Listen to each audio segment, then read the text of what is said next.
Bonjour, je m'appelle Pierre Baumann, je suis professeur d'art plastique à l'Université Bordeaux-Montaigne et responsable du master recherche art plastique.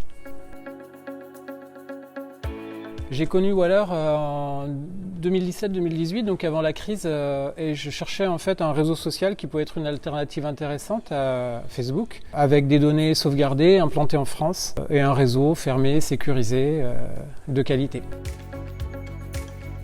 On utilise Waller quasiment exclusivement dans un cadre pédagogique et de recherche et en fait ça me permet de fédérer un groupe de personnes de façon très rapprochée et en fait ça modifie énormément nos façons de travailler parce qu'on est, disons, connecté en permanence sur des projets différents. À mon sens, ce qui est extrêmement intéressant chez Waller, c'est que c'est, disons, une extension de modalités de pédagogie qu'on utilise par ailleurs. C'est-à-dire que ce qu'on fait avec Waller, on pourrait le faire avec d'autres réseaux sociaux, mais on ne peut pas le faire, par exemple, dans un amphi, dans une salle de classe. Donc c'est très complémentaire par rapport à d'autres outils qu'on utilise sur le plan pédagogique. Et ça permet de connecter vraiment et de prolonger les activités qu'on déploie sur un projet spécifique ou avec une promotion, par exemple, ou avec un groupe de collègues de chercheurs. Ce que je dirais à un collègue, c'est que principalement on a affaire à un outil qui est un outil éthique, qui permet de préserver les données, qui est un outil qui permet de fonctionner en réseau interne.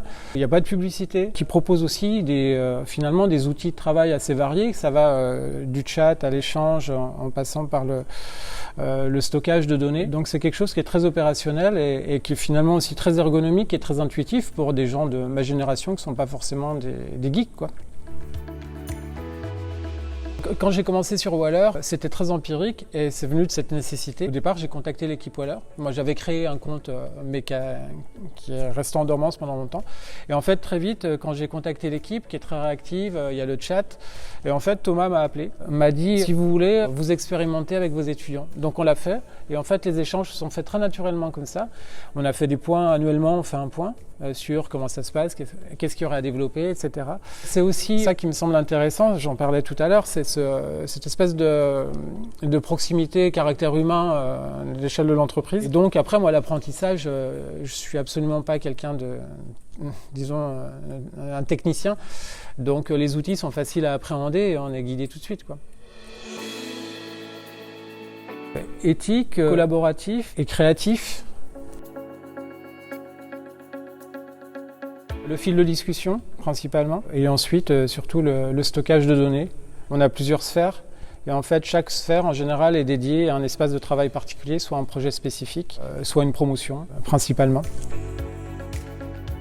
Clairement, pour une raison très simple, c'est que pédagogiquement, ce que nous permet de faire Waller, c'est de connecter plus fort des ancrages dans le réel, par exemple sur un projet, quand on prépare un workshop, où on doit aller sur un territoire donné. En fait, il y a toute une phase de préparation qui nous permet d'échanger avec le groupe d'étudiants et de chercheurs pour préparer le terrain. Donc on est plus prêt. Et après, ce qui se passe vraiment sur le terrain, là, on n'utilise pas Waller du tout. Mais Waller est très utile pour ça, pour préparer, et puis après pour toute la post-prod aussi, pour échanger. Donc ça permet en fait de créer du lien aux endroits où justement on est moins connecté, où on est à distance, et en même temps on peut quand même échanger. Donc c'est une forme de rapprochement qui est intéressante, mais qui m'intéresse simplement parce qu'elle nous permet aussi ensuite d'être concrètement soit dans une salle de cours ou sur un territoire, sur une phase de terrain. Et l'un va pas sans l'autre, quoi.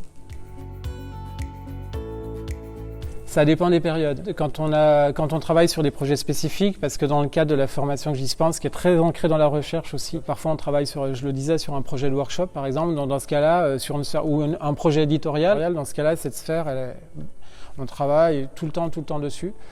Après, les sphères n'ont pas les mêmes fonctions.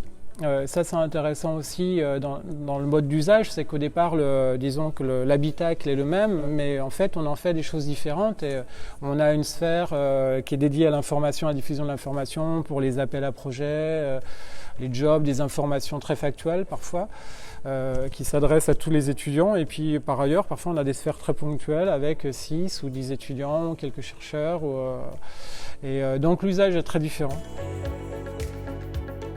Les deux valeurs qui me semblent les plus intéressantes, c'est d'abord le fait que ce soit un outil qui a été pensé par un programmeur. C'est un outil qui a été inventé pour répondre à Facebook, par exemple, qui est français. Et je trouve que le fait d'avoir quelqu'un qui a fabriqué son propre outil de réseau de communication, ça me semble important. Et la deuxième valeur importante, c'est qu'avec toute l'équipe de Waller, il y a aussi des échanges qui sont vraiment des échanges de proximité. On sent que c'est une équipe qui est une équipe relativement réduite et en même temps qui est en plein développement. Ce qui fait quand on a échangé sur les activités qu'on y développe, ça va très vite.